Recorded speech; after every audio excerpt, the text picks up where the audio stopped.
Hi everyone, welcome to today's webinar presented by Ciphr, Get Set for Growth with the Right HR Partner. It's great to have you with us today. I'm Catherine, I'm Head of Content here at Ciphr. I'm joined by our Sales Manager, Amanda. Amanda, how are you, Amanda? Hi, yeah, really good this morning. Keeping cool, yeah, but yeah, really great to be here. Thanks, Catherine. Awesome, thank you, and welcome, Sarah, one of our Account Development Managers. How are you, Sarah? Yeah, very well. Thank you, Catherine. Really great to be here. Thanks very much. Hello, everybody. Hi, everyone. Great to have you with us. Before we get cracking, here's a look at today's agenda. We'll cover an introduction to Ciphr in case you haven't come across us before. And before we hand over to Amanda and Sarah, who'll take you through mapping your growth journey, looking at your current and future needs when it comes to HR software and your wider HR tech stack, different applications that you might want to integrate with your central HR system, how to validate and find the right vendor for you, and then we'll dive into a question and answer session at the end. So if you have any questions at any time, just send them in using the chat function on your screen, and we'll deal with those as we go along. If you're new to Ciphr, we're not just a technology partner, we're a software solutions partner that helps to grow and develop UK businesses. Our tools help you access intelligent people data that you need to inform your strategic decisions. We're trusted with more than 600 clients across the UK, with a team of more than 200 UK-based experts, with many of our team actually being former customer users, and many of them also being HR professionals themselves or going through CIPH or CIPD accreditation. So we know what slows you down and gets in the way of you doing what you do best, and that's why so many organisations trust us to be their HR partner of choice. When it comes to our services and software, we offer a range of solutions, all knitted together around our central HR solution. We offer recruitment, onboarding, payroll, that's payroll software, as well as bureau or managed payroll, e-learning, as well as an LMS. We won't go into any of those specific solutions today, but we're always happy to show you around. You can email us at info@ciphr.com to set up an appointment to take a look, or you can find out more on our website, which is ciphr.com. And with that, I'm going to ask Amanda to take us away. Thanks, Amanda. Thank you. So in this first section, we're going to have a look at really two main sort of areas of growth by acquisition and then organic growth. At Ciphr, we meet with a lot of different organisations. Some of them are already customers and going through their growth journey, and some of them are coming to Ciphr because they're wanting to review their HR platforms and HR tech stack. We've got our own story here too at Ciphr, and we're having welcomed businesses into the Ciphr group. It's a busy time, and it's important that your new colleagues feel a part of the larger group and the company culture. Your HR platform can really help to support this process of change and transformation. So growth by acquisition will normally have some kind of TUPE implications, which is, of course, the transfer of Undertakings Protection of Employment. TUPE can affect UK employees and does include taking on new contracts, for example, a cleaning contract transfer into your organisation, as well as companies coming together or merging.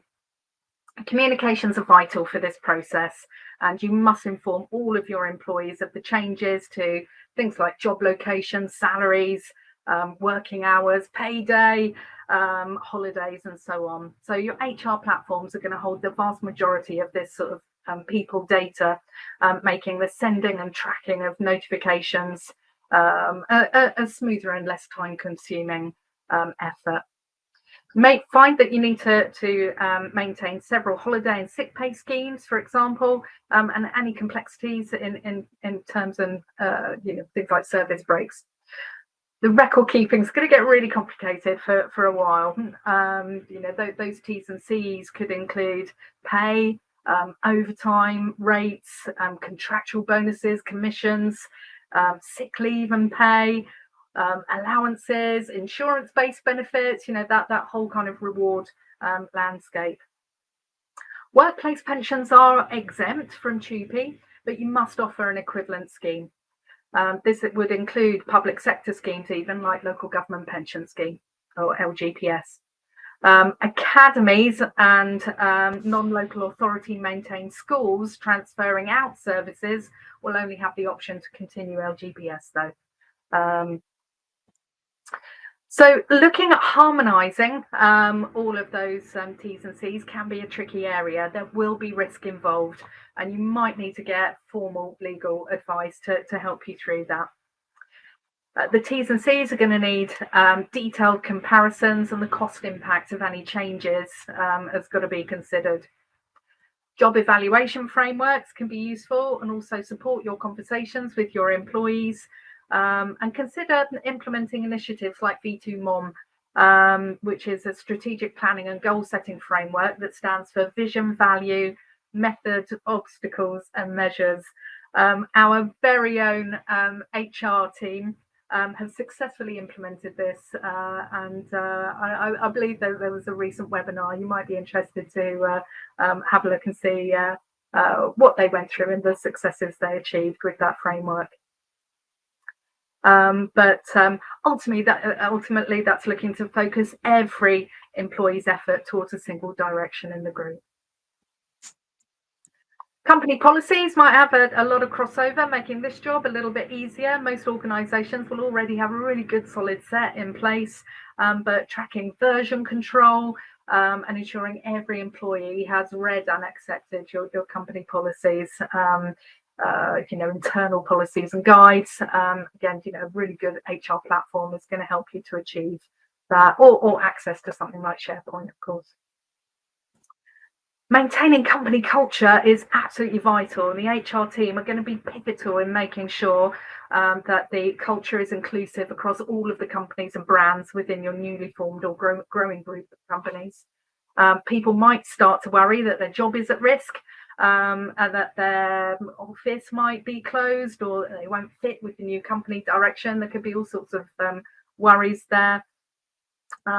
So again, your communications plan has got to be really open and honest, and make sure that you can help reduce any anxieties and make sure employees know who they can reach out to. Business as usual needs to continue for everyone, and so the messaging needs to be prepared and shared to ensure partners, customers, and your suppliers are all assured what the future might look like. Your HR platform, again, is a really great platform for increasing employee engagement through the transition in terms of news and announcements.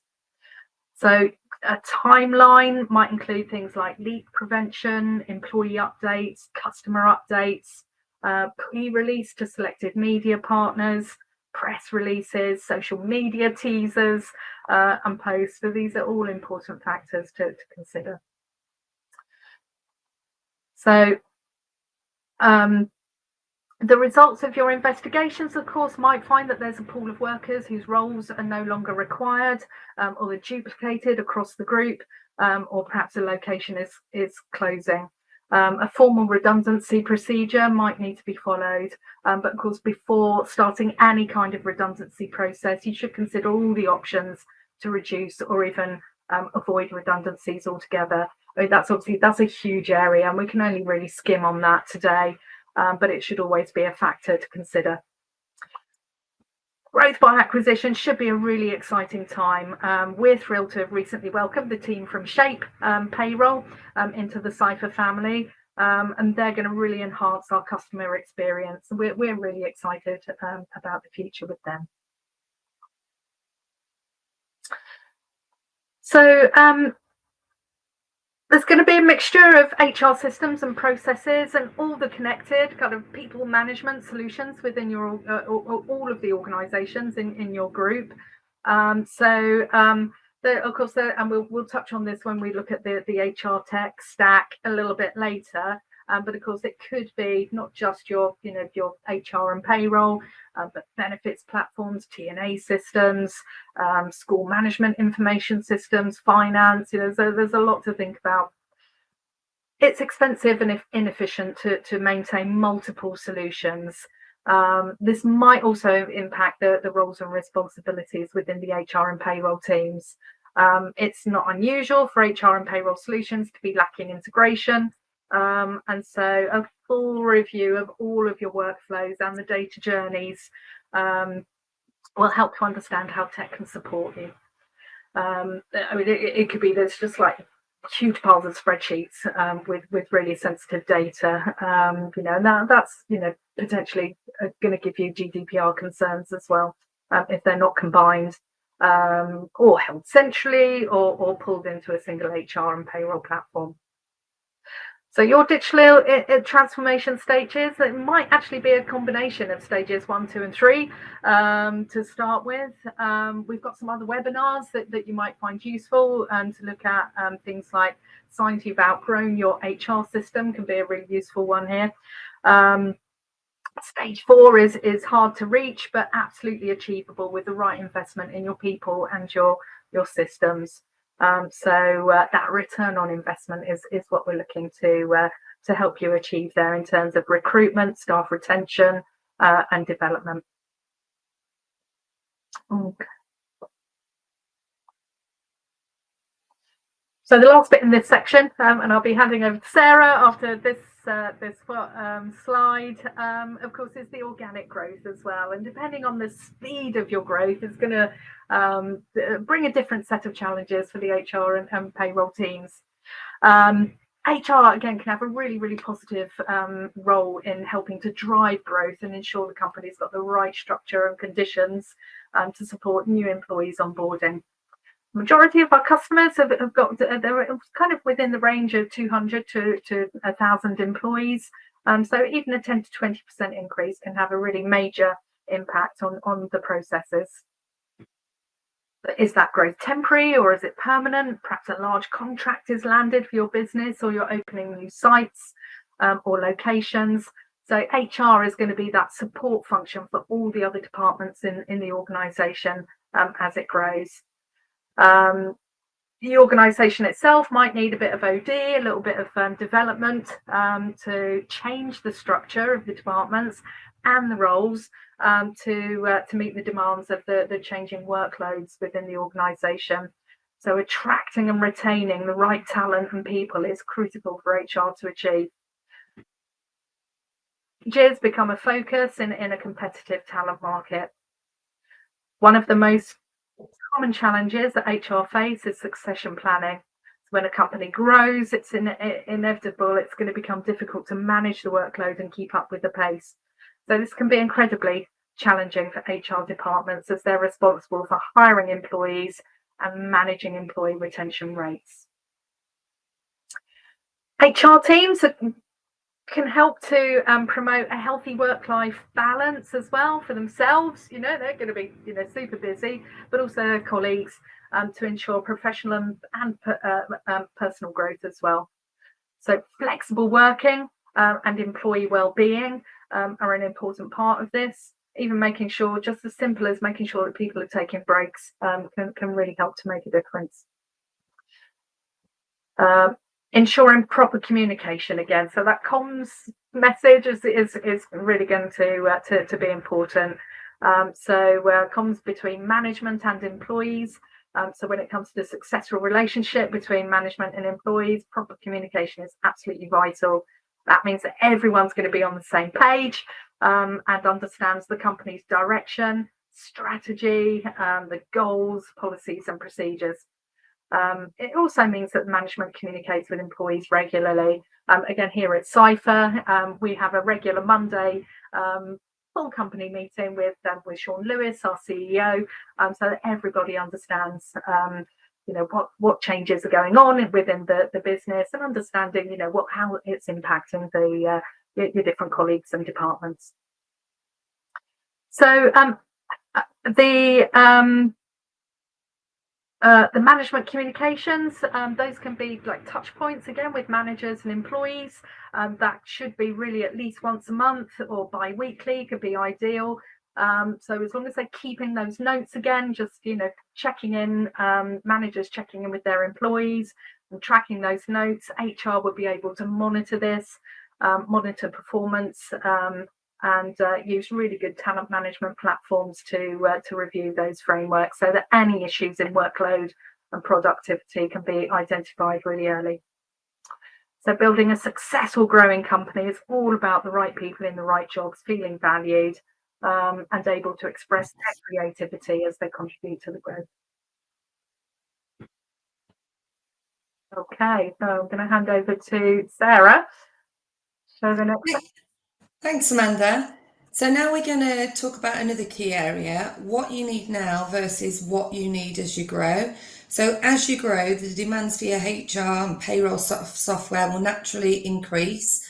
What works for you now might not work for you in the future. So it's crucial that this area is planned in a really careful, structured and strategic way. Growth's going to bring new challenges. So you'll have bigger, more diverse teams to manage. You might need to adopt new technologies or maybe even deal with mergers and acquisitions. So it's super important that your system can support this. Can it support managers as their roles change?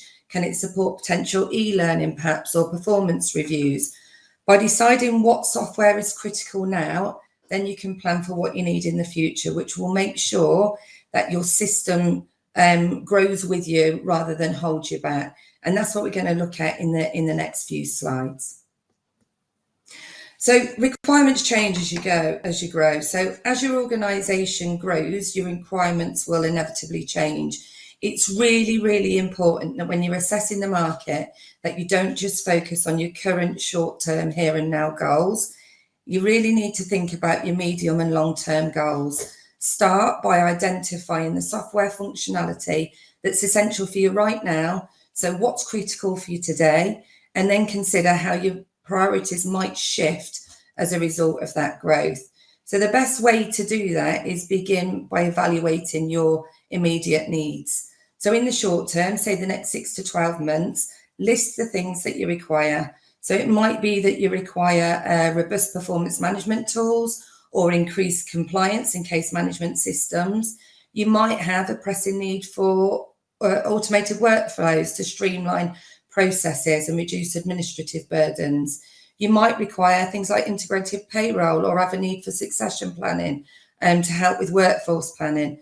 Succession planning is often thought to be more relevant to larger organisations, but actually even smaller to mid-size can really benefit from having that plan in place.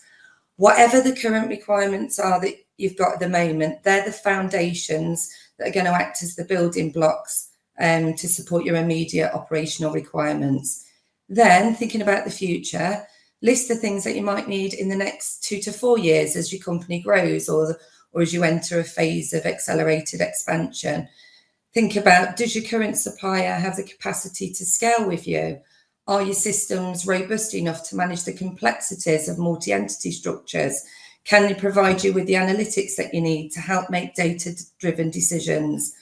Onboarding processes will need to scale to accommodate a larger influx of new hires. So manual processes are really, really time consuming.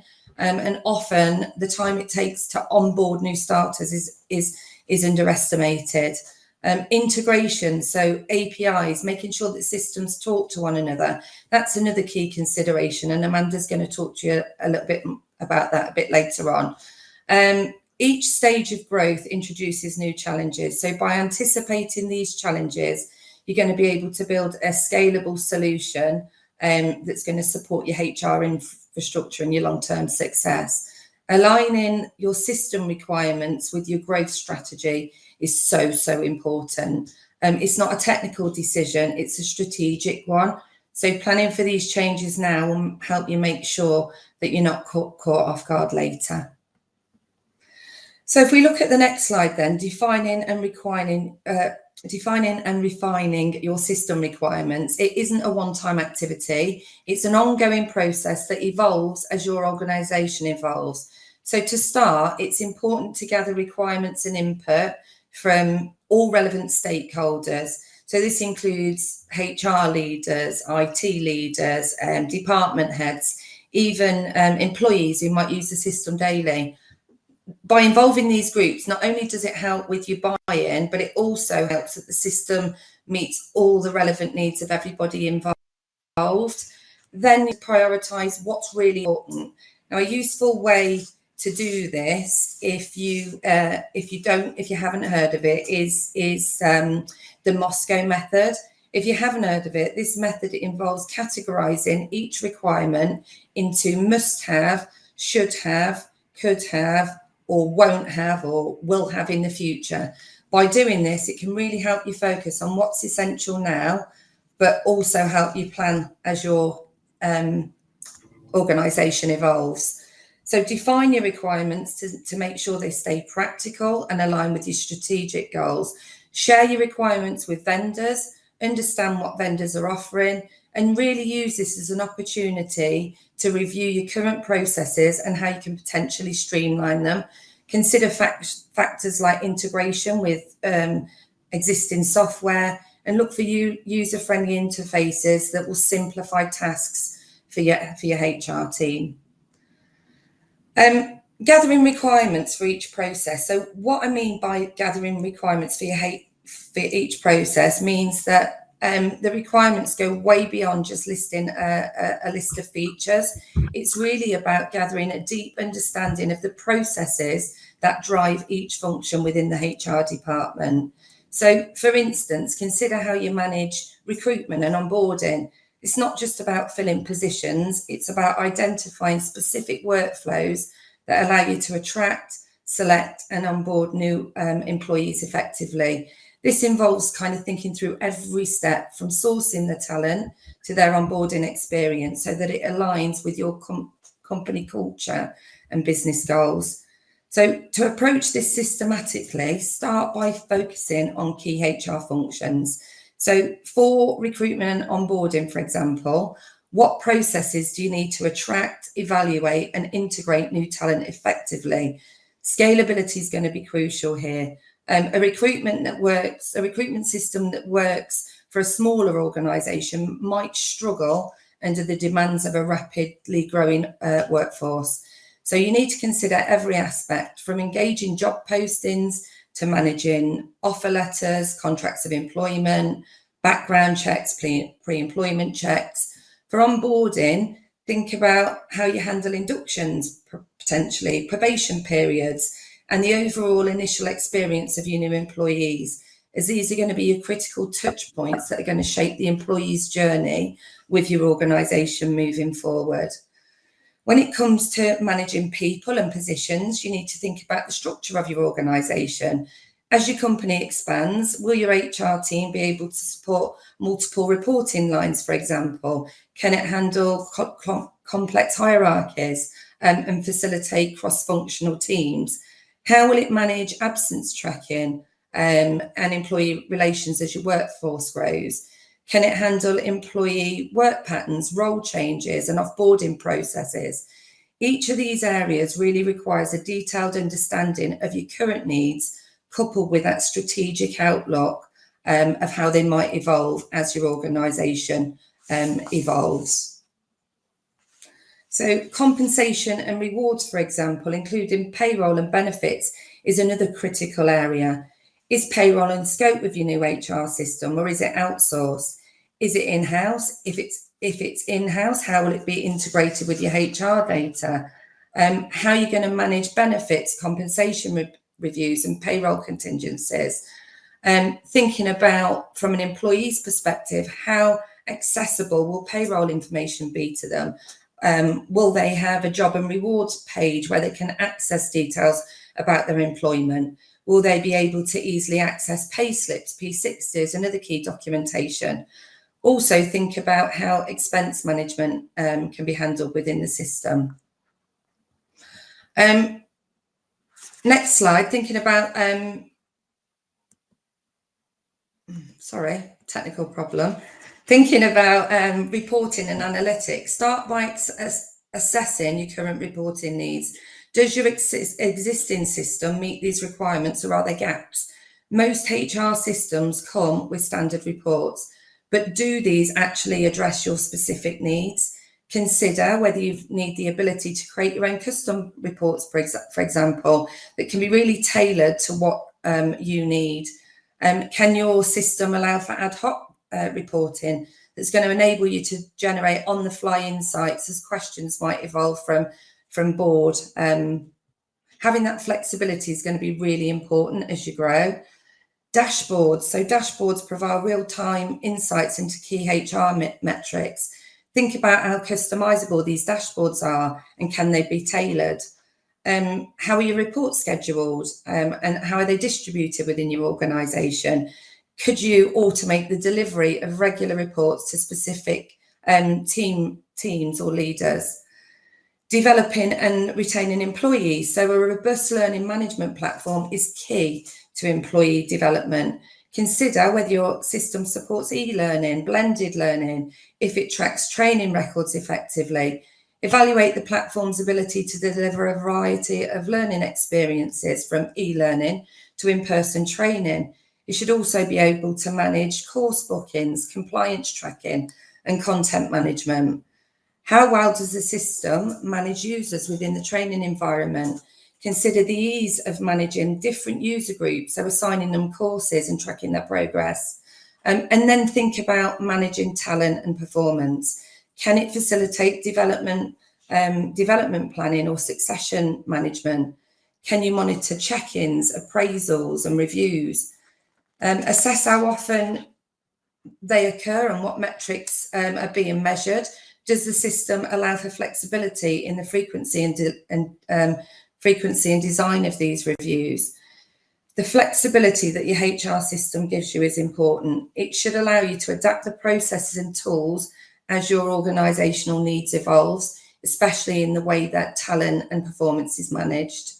And by understanding all of these processes and taking time to really delve into each of the HR functions, you can ensure that your system not only meets your current needs, but is also able to scale to support your future growth. I'm now going to hand back over to Amanda, who's going to talk you through integrations. Thank you very much, Sarah. So into this, the third section. So yeah, there's a lot there. So, you know, how do we help to manage that? You know, map out your central HR system and those integrations. Once you start to look at your HR tech stack, you know, it's really, you know, what is it to start with? So essentially, it's going to be all of the people management solutions within your organization or within the multiple companies, if you're, you know, newly formed group of companies. So when you start exploring, particularly in a period of growth, then you might find that there's more systems and data sources than you imagined within your organization. It's not until you start talking about it, you know, and get together with the different stakeholders that you might find this out. So, you know, this is a cross-department thing to achieve. The rise of remote working, you know, demand for streamlined operations and analytics means that your tech stack really does need to be adaptable and responsive to all of those changes as you're growing. So typically a customer at Ciphr, the tech stack is going to be an ATS, onboarding, central HR and payroll. So, you know, all of those systems are going to rely on that central hub of employee data. So we're probably a little bit biased about that, but we do see HR as being that central hub for all of your people data. So there's going to be connections, of course, throughout the organization, you know, even to like finance, pensions, that kind of the payroll side of things, maybe T&A, timesheets, there's going to be spreadsheets, there's always spreadsheets. So your growth might mean that you do need to extend your tech stack, and Sarah touched on this as well, to support, you know, the other sort of functions within your organization, like benefits platforms, learning platforms. So these connections are about your people. It's not just about the software. So the connections do need to be seamless, secure, and API led. You can't be relying on people to, you know, be moving data around anymore. That's just not practical. Compliance and mandatory training might have been simple for a handful of new joiners each month, but an influx of new people is going to need the support of a full induction journey. So LMS and onboarding, you might need to review and have systems to support your employees, your managers, in guiding their new staff, all of those new staff through those requirements. So dashboard views, automated reminders and alerts. This is all going to help automate the additional workload for the managers in your organisation.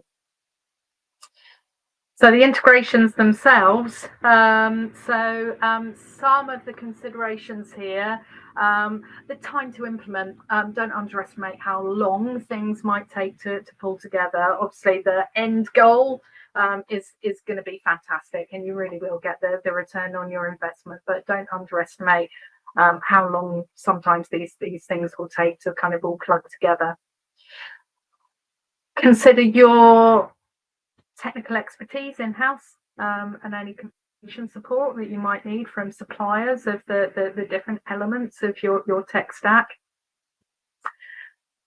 Consider the financial constraints as well. It will need financial investment. You need to have open conversations about money and investment and proving that return on the investment. Data security is absolutely vital as well. So do involve the right people in those conversations about data security, your own InfoSec and your own internal data protection impact assessments. Employee engagement, of course. All of these systems that we're talking about here are brilliant, but they're totally useless if people don't use them. So employee engagement is absolutely, it's got to be top of the list, and we need to get people excited about using them and engaging them, and for them to feel like it's their system and there's value for them in using them. Regulatory, mandatory compliance has also got to be a consideration. So again, when you're integrating your data, make sure that you've got your compliance absolutely nailed down. Product ownership, again, it is a big map. Once you start looking at, what this looks like within your organization. So there's going to be owners. It's not just HR. There's going to be different owners for different areas there. Ciphr's always supported the best of breed approach, and we've got strategic partners for other tech platforms that do integrate seamlessly with Ciphr HR. Workforce management is a really great example of that. But you might also have, and again, as you grow, there might be different influences here, but things like employee engagement surveys, background checking, e-signatures, brilliant. On-demand pay is coming up more frequently now, as well as the expenses claiming. So the picture becomes very colourful. There's a lot of different parts to the overall picture when you're considering all of those different touch points. So what are the benefits of pulling all that together? So that's streamlining and automation, the holy grail of the single point of data entry. But all of those things are moving towards enhancing a really great employee experience for your growing workforce. It's going to reward you, it's going to reward your employees, their satisfaction, and hopefully reduce the HR team's workload. So over to Sarah for the final section. Yeah, thank you, Amanda. So making sure your vendor has what it takes. So that is essentially picking the right vendor to support your growth plans. Really, really important. So in these next few slides, we're going to cover what to look for in a vendor, how to check their expertise, and make sure that they can grow with your business. It's really much more than just buying software. This is about forming a long-term strategic partnership that's going to avoid kind of costly changes further down the line. At Ciphr, we like to form partnerships with all of our customers. We like to understand their needs, know their industries, understand any industry-specific challenges that they might have, and then that enables us to offer solutions that will scale with them as they grow. one of the first things to consider is whether or not your current provider can grow with your business. So think about your provider now and think about then, as you expand, what new challenges might arise that your current systems can't handle. So can your provider adapt to the new challenges that you've got? Can it keep up with your growth? Expansion's going to bring new challenges. It might be things like more employees, it might be multiple locations, there might be stricter regulations in place that your current systems just are not able to manage. So thinking about your existing provider, could you scale up without any major disruptions to your existing operations? If you're growing through acquisition, can your current system quickly integrate new entities, for example? Evaluating all of them factors early on is going to really help you avoid costly system changes or operational issues later on.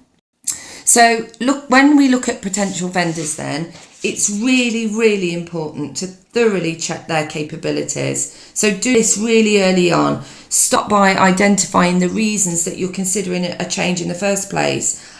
What's not working with your current supplier? Is it poor service? Is it lack of trust? Or is it just limitations with the existing system? Understanding really why you need the change is going to help guide you in your search. So like I said, engage with suppliers early on. It's important to build that relationship early on in the process. Take time to understand their expertise and understand the areas that they have expertise in. So do they have customers of your size, for example? Do they understand your industry? A vendor who truly understands the nuances of your industry is going to be better equipped to provide you with the solutions that address those unique challenges later on.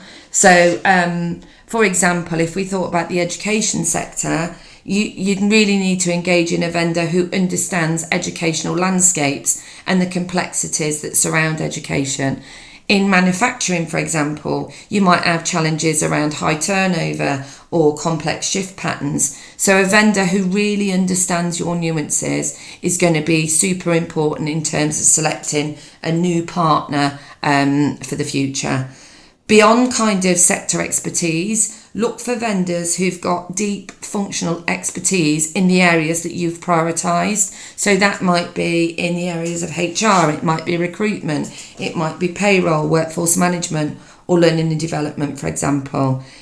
If learning and development is a major priority for your organisation, ensure that the vendor that you are selecting has the robust tools and a proven track record in that area. Ask to see examples of how they've helped other companies develop and scale their L&D programs. That's super important to give you that confidence and knowledge moving forward. Another key thing is understanding a vendor's product roadmap and how that aligns with your future needs. So investing in a vendor who's invested in all the right areas within their software is going to be a valuable partner as your business evolves. To truly understand a vendor's capabilities, dig deep into their expertise. So start with sector-specific experience as the vendor worked in your industry. Talk to their current customers. They're going to give you real tangible insights into their reliability and support quality. Remember, this isn't just about finding the cheapest option. It's about building a long-term strategic partner with a vendor that's going to grow with your business. Verify their functional expertise. This includes their ability to support key HR functions that you've prioritised. So workforce management, payroll, recruitment, L&D. Do they align with your priorities and what you're trying to achieve moving forwards? It's crucial to also consider the scalability of the system.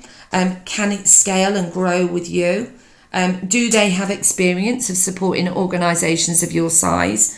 And that's whether you're a small business, whether you're mid-market, or whether you're a large enterprise. Can the system deal with multi-entity complexities, for example, or global expansion, if that might be an area that you're looking to focus on? Additionally, think about the tech stack and the integration capabilities to ensure that they're going to seamlessly fit into your IT ecosystem.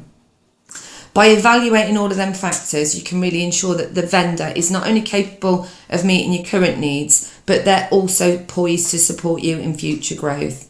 So next slide really is just to ask some questions. So when choosing software providers, it's important that you ask the right questions. There's lots of different examples you can ask or questions you can ask, and here's a few examples. Data security and storage, super important. How do they protect your data? How do they comply with privacy laws? Migration, what's the process for migrating your data and how do they handle that? You might want to ask about implementation. How long does an implementation take? What methodology is used? At Ciphr, we work on Prince 2 methodology, and that gives very clear, dynamic project plans to ensure that your implementation runs smoothly, effectively, and stays on track. You might want to ask how well their software integrates with your current systems, or ask for examples of successful integrations that they've done, or how they manage third-party providers. How scalable is their system? What customization options are available? Obviously, customization is going to help with the buy-in. So you might ask things like that. What support do they provide? Not only with implementation, but obviously BAU moving forwards. By asking these types of questions, you will gain a comprehensive understanding of if a vendor can truly meet your needs. Thank you, Sarah. And we're coming towards the end of our broadcast, and we've just got time for our recap and then our question and answers. So if you have questions for Amanda and Sarah, please send them in using the chat, and we'll get to those in a moment. So some of the things that we talked about today about your digital transformation stage and growth trajectory will affect your requirements. Buying a system that's too complex for your current or medium-term needs could turn out to be just as unhelpful as buying a simple system that doesn't do what you need it to. Whether you're growing organically or via acquisition could have quite a profound difference on your system requirements. Think about the longevity of your next type HR system. Contracts are typically anywhere from 3 to 5 years long, but your organization might be radically different in 5 years' time compared to how it is now. Will your planned system flex and allow you to evolve? Think about each stage and process within your employee life cycle. We shared 6 processes from hiring to offboarding that you'll need to consider. Your new central HR system is about so much more than record keeping. It really is integral to a whole range of people management processes and workflows. We looked at tech stack complexity. You will be using a complex web of applications beyond your central HR system, and some or all of those might need to integrate with that HR software. How are you going to achieve that? Do you have the expertise you need? Do you have the budget you need? Is that something you'll want to work on straight away or to roll out further down the line? And finally, is a vendor somebody you can work with? And we don't just mean, are the T's and C's of the contracts up to scratch? Do they have the right people, the right expertise, and the right culture to become a true partner to your organization? So a huge range of things to think about that we've covered in quite a short space of time. If you have questions, now is the time to send them in. I guess the question from me to Amanda and Sarah was around, like, we talked about how complex it is to procure and implement a new system. Any advice for sort of juggling that with a growth phase with like an organization that might be going through change in other areas? Yeah, I think it's the planning and preparation stage of it. It's to have really great conversations within your organisation before you go anywhere near any kind of HR or payroll supplier. Sometimes it's a case of you don't know what you don't know, and until you start engaging with suppliers, you're not quite sure what is possible. But to have that planning and prep, and maybe just even if it's just a high level wish list, is to know where you want to go with these systems. And I know we've covered a lot today. There is a lot to consider, but to have that cross-departmental conversation within your organisation first, it's really going to set you up right. We do often meet people who seem to be having internal conversations in front of us, which is fun. We can help with that, but it saves you a lot of time if you have that prep beforehand. Yeah, I think that cross-functional bit is absolutely key to any change project, which this should be treated as of an organisation-wide change project. It's not just an HR project. Sorry. And how is it important to get? How important is it to get the attention and buy-in of senior leaders when it comes to making such a change? It's absolutely vital. You know, the exec teams are always going to have, you know, they're going to be looking at bottom line for them. You know, there's going to be some kind of investment, but to add colour and life to that, so that you know, it's tangible, the difference that it's going to make. You know, there's always going to be hidden benefits. You know, we've talked a lot today about you know, staff retention, you know, and making sure that every employee feels valued, and their experiences are, you know, developed within an organisation. You know, the value of that, you know, and seeing what you know, your people grow with you, you know, is really key. So there's going to be a cost saving. You know, if ELT, you know, those exec groups are always only ever looking at cost in terms of HR, then you know, we need to make sure that they, even if it's just a short exec presentation, that they can see, you know, what can be delivered with a really great HR tech stack. Okay. Fabulous.